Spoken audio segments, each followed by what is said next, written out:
Nagpabili nga ng tablet yung kapatid ko para sa pag-aaral niya. Dahil lokarit yung ate niya, literal na tablet yung ibibigay ko. Tawang-tawa nga ako sa kabugukan ko pero nakarma agad ako. Shoot, mare, bumagsak yung mga sinampay ko. Napakabilis naman ang karma ko, yung karma ba nung nanloko sa'yo?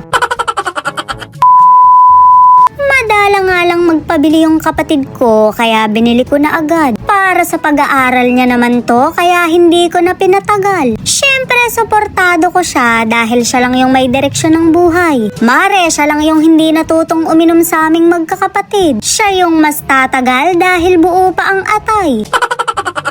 Mabuti na lang mare at hindi ba to yung natanggap ko. Sa online na lang kasi ko bumili dahil napaka-busy ko. Hindi sa trabaho ha, kundi sa pag-inom. Mumurahin nga lang yung pinapabili niya kaya natuwa naman ako. Ayaw niya na raw akong gumastos ng mahal basta yung magagamit lang. Ganun sana mare, hindi abusado. Kaya naman tablet na gamot na lang yung ibibigay ko dahil mabait siya. Mare, tablet din naman to.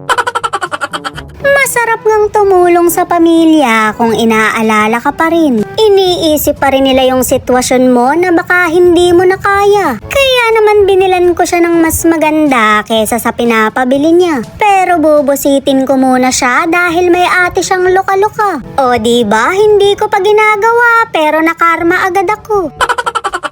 Sinasabi ko sa inyo, digital talaga ang karma. Kaya naman kabahan na yung mga naglilista sa inyo. Biruin mo mare, sinama ka sa lista pero hindi ka naman nagkakwarta. Nako ha, nasa na kaya? Ang balita ko'y naligaw daw sa ibang zone, maniniwala ka ba? Meron pa nga dyan, 1,000 daw yung bigayan pero 300 lang yung inabot. Grabe naman yan, hindi ka kaya karmahin yan.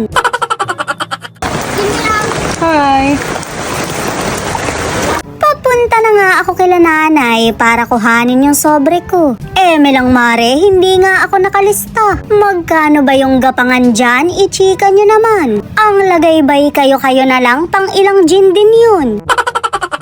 Puwera biro mga mare, iboto natin yung makakabuti sa atin. Tanggapin nyo lang yung biyaya pero iboto pa rin ang tama. Wala na tayong magagawa, nakuha mo na yung sobre. Baka naman ayain mo pa akong uminom, di go.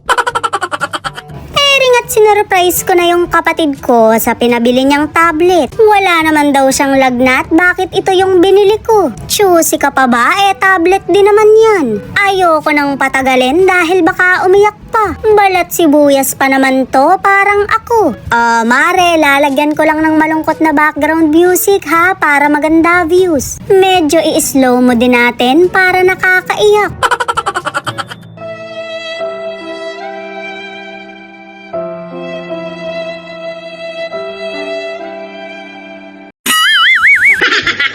Basta mga mare, wag kayong manghihinayang tumulong sa pamilya. Kung may sobra naman, wag mo nang panghinayangan. Basta wag mo ring kalimutan yung sarili mo ha, dapat balance lang. Magtira ka sa sarili mo, wag todo bigay. Tandaan nyo mare na masama ang ugali natin, kaya walang ibang tutulong sa atin.